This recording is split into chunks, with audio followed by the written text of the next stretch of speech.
بسم اللہ الرحمن الرحیم۔ عزیز طلبہ، اپنے گزشتہ لیکچر میں ہم نے سبق شروع کیا تھا کچھ وطنیت کے بارے میں، تو یہاں تک ہم نے پڑھ لیا تھا اس پیراگراف تک۔ آج ہم اس سے آگے شروع کر رہے ہیں۔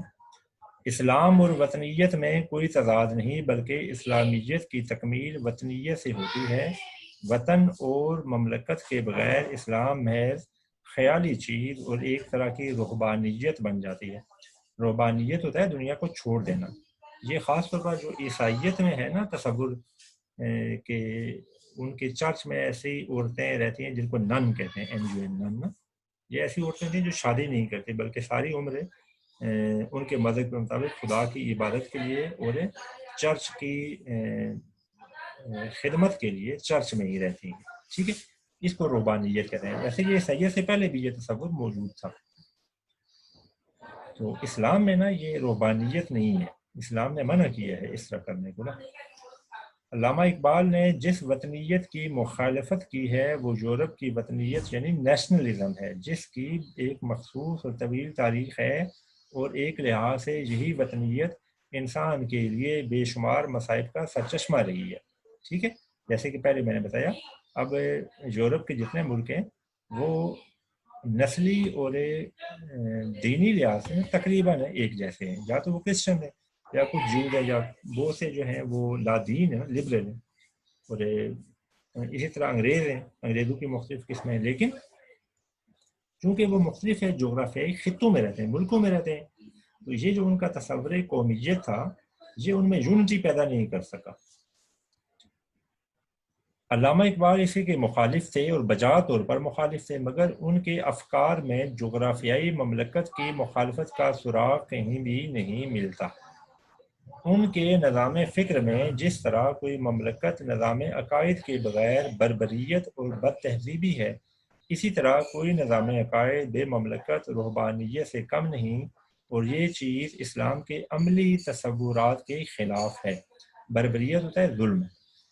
یہی وجہ ہے کہ علامہ اقبال نے پس باید کرد اے اقوام شرق اور جاوید نامہ میں ایشیائی مملکتوں کو زیادہ قوی بنانے کی تلقین کی۔ یہ علامہ اقبال کی دو شاعری کی کتابیں ہیں، دونوں فارسی میں ہیں، اس لیے ان کے نام بھی فارسی میں۔ پس باید کرد اے اقوام شرق کا معنی ہے اے مشرقی قوموں ہمیں کیا کرنا چاہیے، اور جاوید نامہ کے بارے میں مختلف آراء ہیں۔ اکثر لوگوں کا یہ خیال ہے کہ انہوں نے اپنے بیٹے جاوید کو مخاطب کر کے نا یہ شاعری لکھی ہے، اس لیے اس کا نام جاوید نامہ لکھا ہے۔ ویسے جاوید کا مطلب ہے ہمیشہ رہنے والی چیز۔ معلوم نہیں کس نے بے خیالی میں یہ بے پر کی اڑا دی تھی کہ اقبال سرے سے وطنیت کے مخالف تھے۔ بے پر کی اڑانا محاورہ ہے، مطلب ہوتا ہے افواہ پھیلانا۔ لیکن ڈاکٹر سید عبداللہ یہ کہہ رہے ہیں کہ علامہ اقبال وطنیت کے مخالف نہیں ہیں، بلکہ وہ مغربی جو تصور قومیت ہے، تصور وطنیت ہے، اس کے خلاف ہے، نیشنلزم۔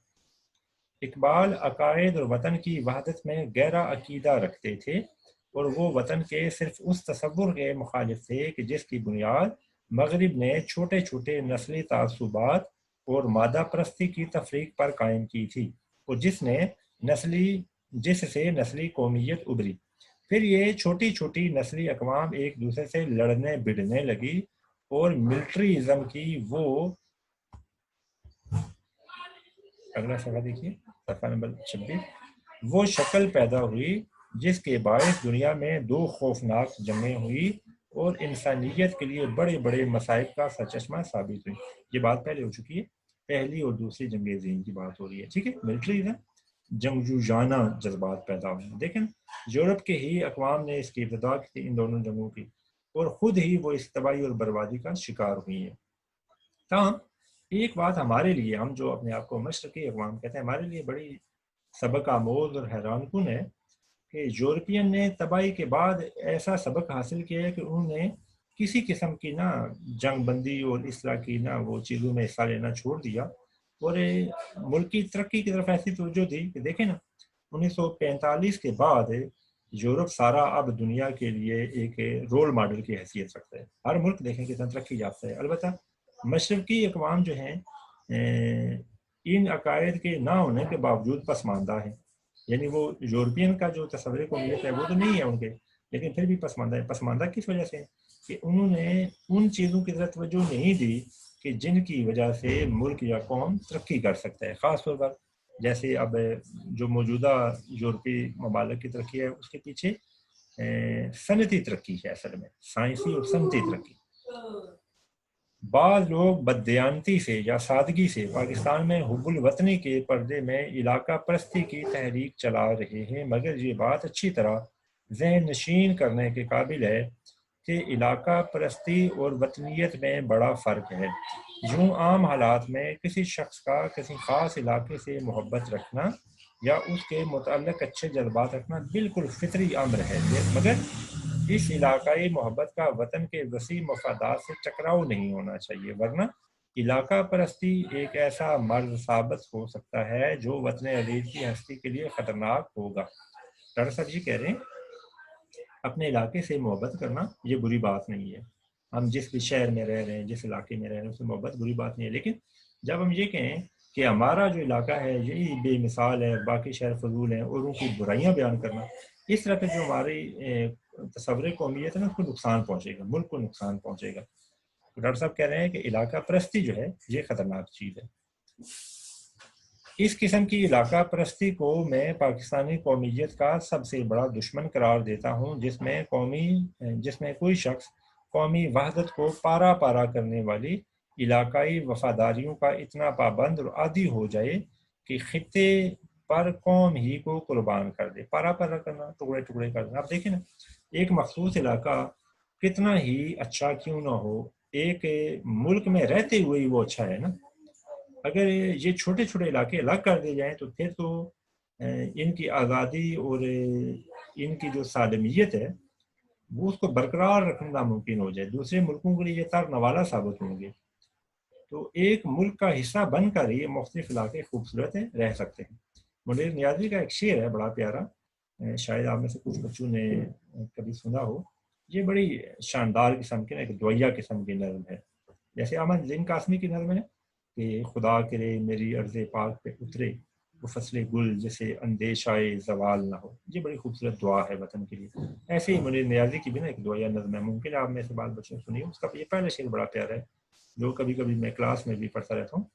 پاکستان کے سارے شہروں زندہ رہو پائندہ رہو،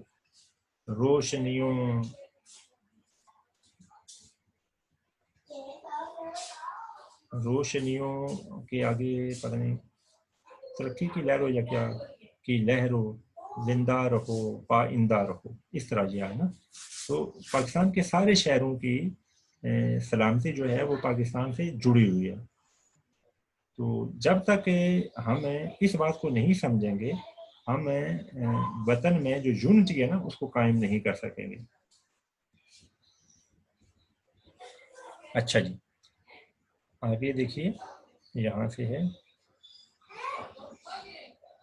پاکستان میں بہت سی نسلیں آباد ہیں اور بہت سی زبانیں بولی جاتی ہیں. ان نسلی گروہوں میں بہت سی خوبیاں ہیں اور ان زبانوں کے ادب میں ہمارے لیے بہت سا قابل قدر سرمایہ فکر و تہذیب موجود ہے، مگر ملکی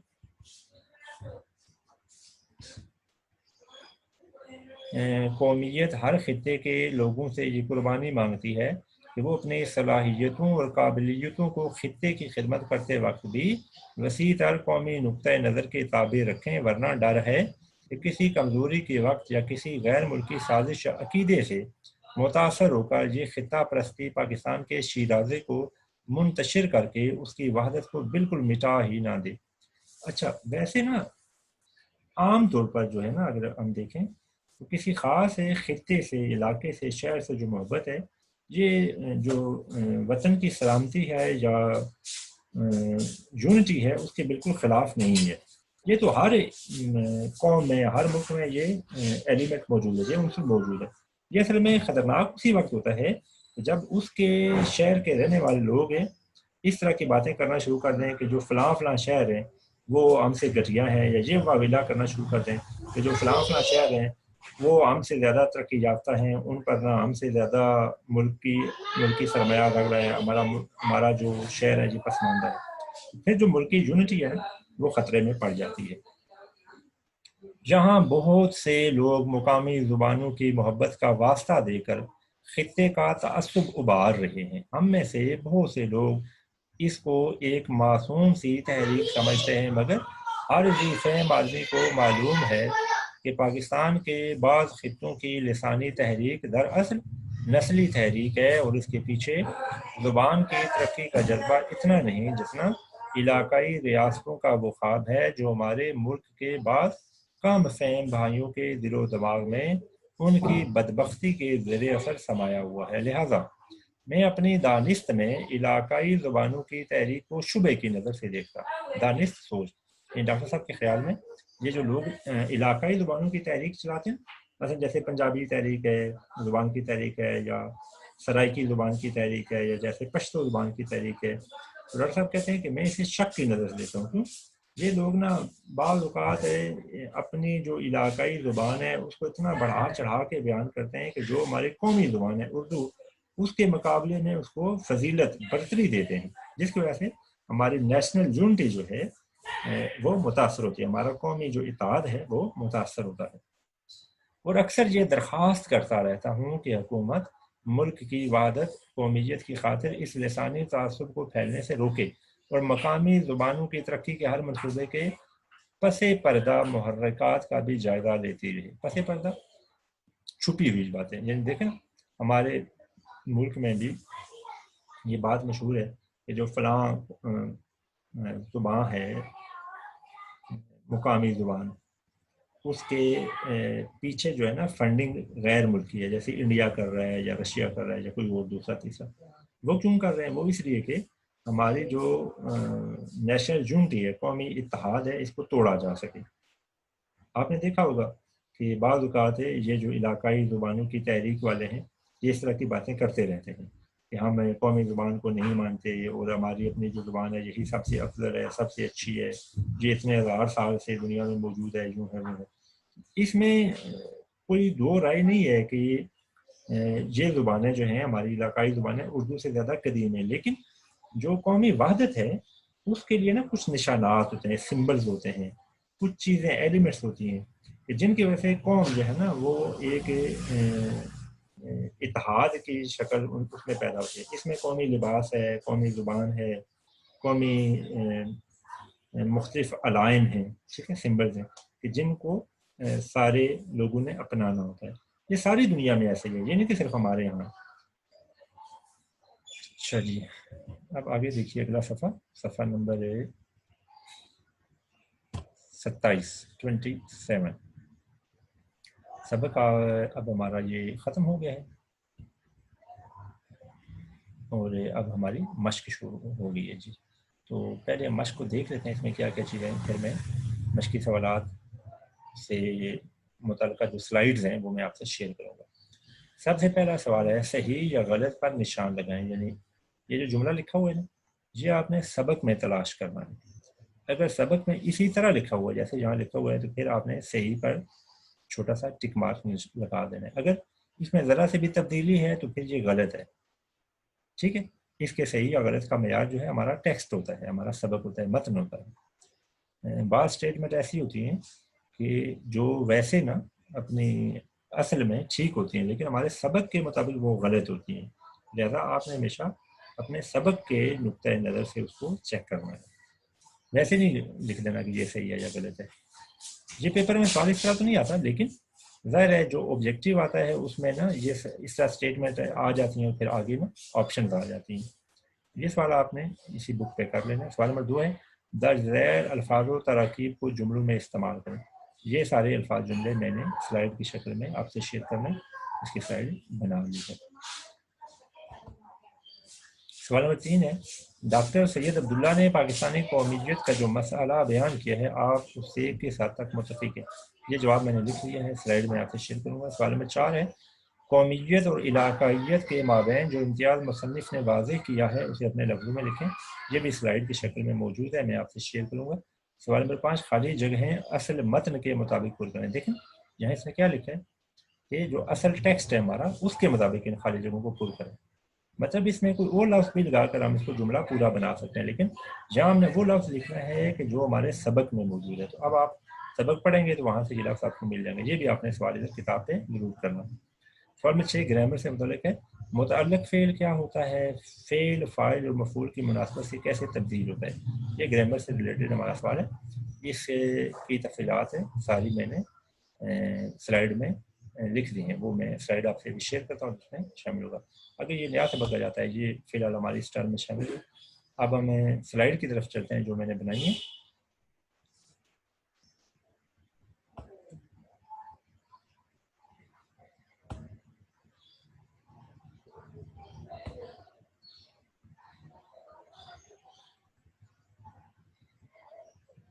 جی تو یہ سلائیڈ ہیں.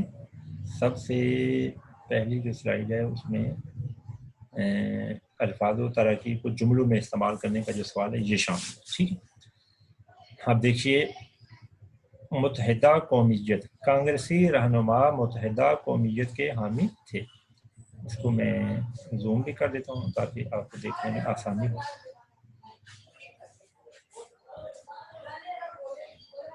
حجت بازی.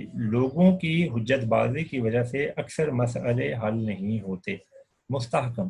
معمار نے بنیادوں کو مستحکم کرنے کے لیے خوب محنت کی. نقطۂ نظر. ہر کسی کے نقطۂ نظر کا احترام کرنا چاہیے. شکوک و شبہات. لوگوں نے منصوبے کے بارے میں اپنے شکوک و شبہات کا اظہار کیا.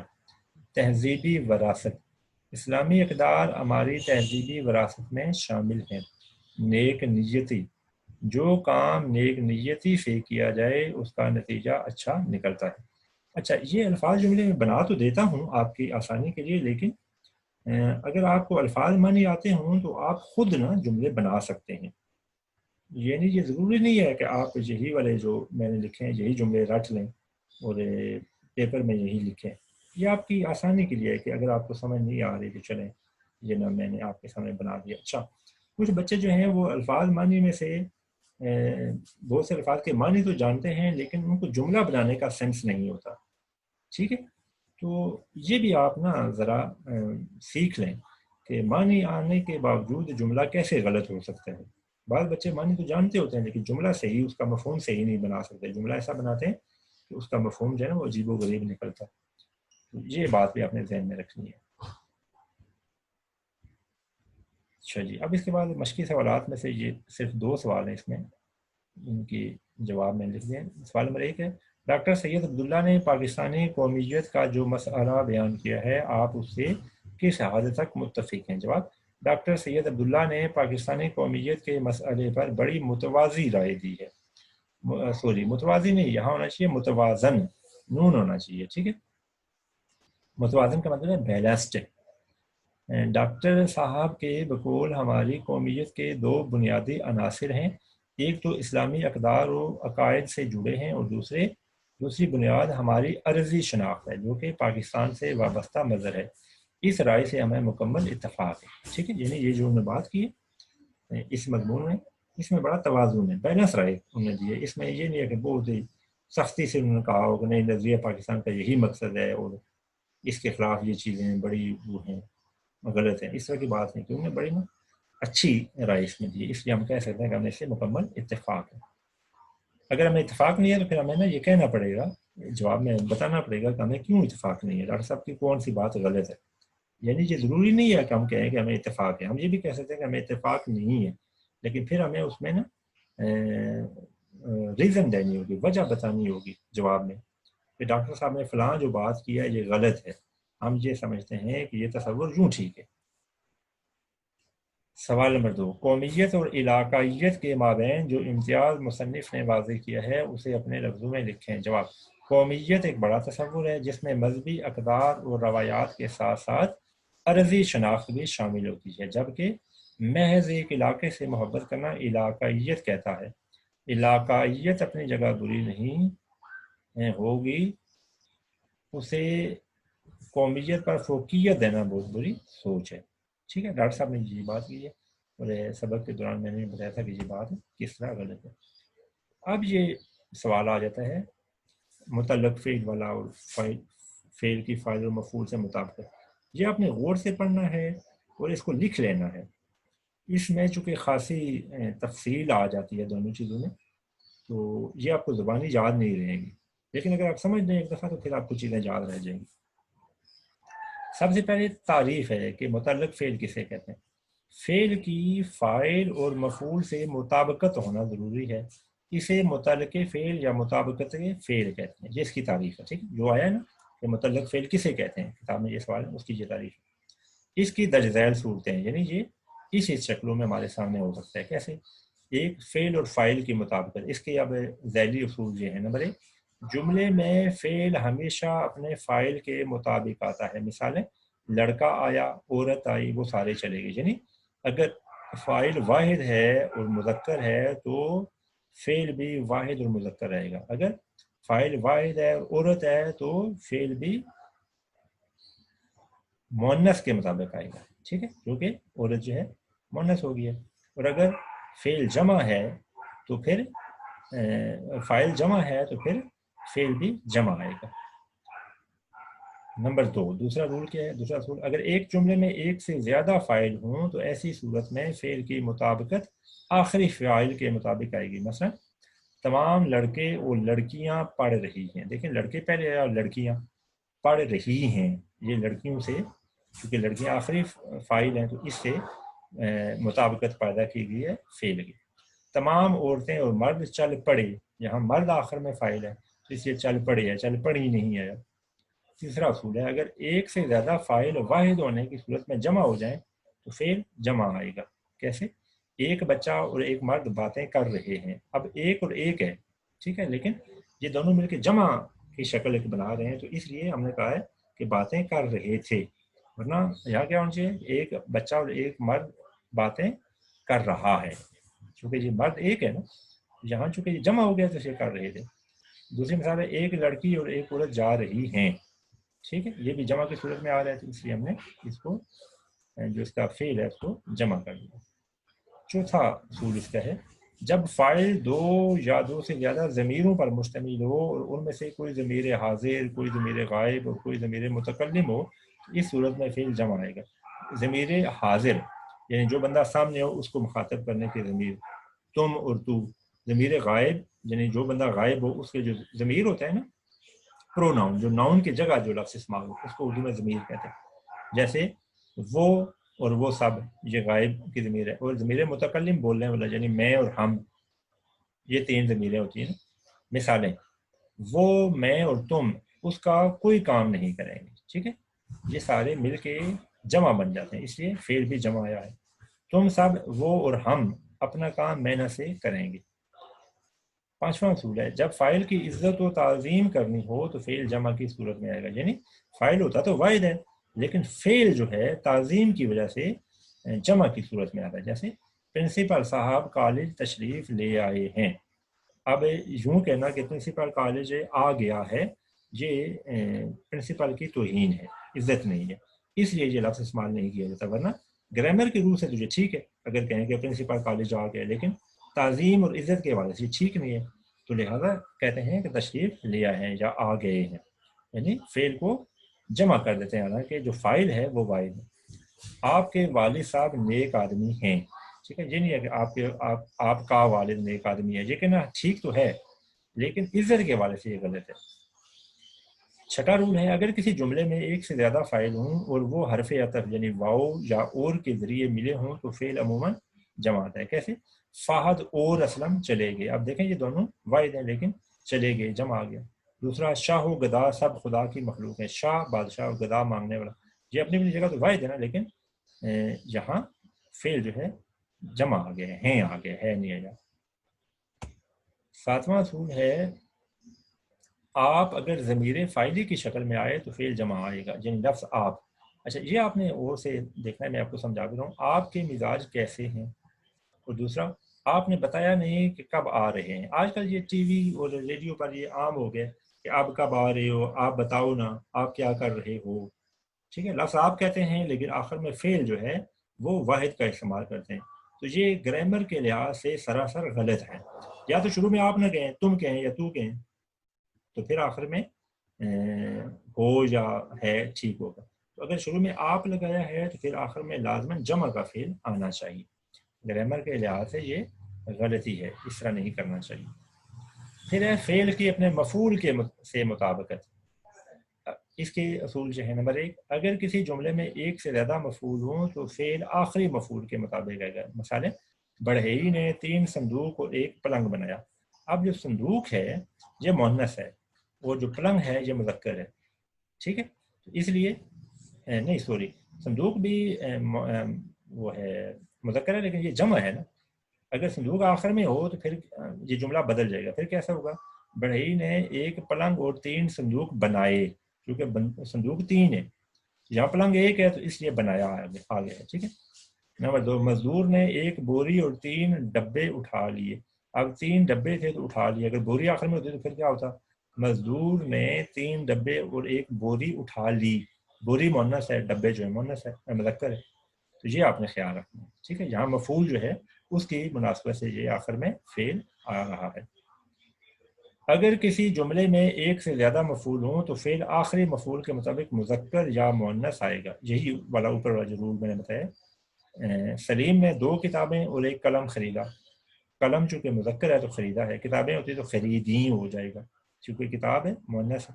اس کے پاس 2 پلنگ اور 1 کرسی ہے، کرسی رکھی ہے، کرسی مؤنث ہے تو اسے رکھی ہے، ٹھیک ہے؟ پلنگ ہو تو پھر رکھا ہوگا، پھر جو ہو جائے گا اس کے پاس 1 کرسی اور 2 پلنگ رکھے ہیں، یا 1 پلنگ رکھا ہے، ٹھیک ہے نا؟ کیونکہ پلنگ مذکر ہے۔ تیسرا ہے فعل متعدی کی صورت میں اگر مفعول کے ساتھ کو کا حرف آئے تو فعل ہمیشہ واحد مذکر استعمال ہوتا ہے۔ فعل متعدی اور فعل لازم میں فرق آپ کو پتہ ہونا چاہیے، یعنی ایکٹیو اور پیسو ہے۔ اگر کسی جملے میں فاعل، فعل اور مفعول تینوں ہوں تو اسے فعل متعدی کہتے ہیں، ٹھیک ہے؟ اور اگر کسی جملے میں صرف فاعل اور فعل ہوں تو پھر اسے فعل لازم کہتے ہیں۔ یہ دونوں فرق ہیں، یہ آپ نے یاد رکھنا ہے۔ یہاں چونکہ ہمارے شاید آگے کہیں آیا تو میں پھر وہ لکھی ہوئی شکل میں بھی آپ سے شیئر کر دوں گا، یہاں میں زبانی آپ کو بتا رہا ہوں۔ یہ آپ کو نا تھوڑی تھوڑی گرامر آپ کو زبانی بھی تو آنا چاہیے نا۔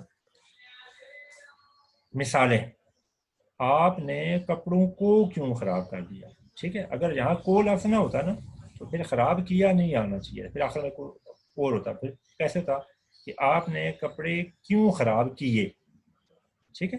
ایک تو لفظ کپڑوں نہیں آئے گا، کپڑے بن جائے گا، پھر خراب کیے جمع ہو جائے گا۔ دیکھیں تو کو کی وجہ سے جو فعل ہے یہ واحد ہو گیا۔ تم نے دیوار کو کیوں گندا کیا، ٹھیک ہے؟ دیوار کے بعد کو لفظ آ گیا تو اسے گندا کیا آیا ہے، ورنہ کیا ہوتا؟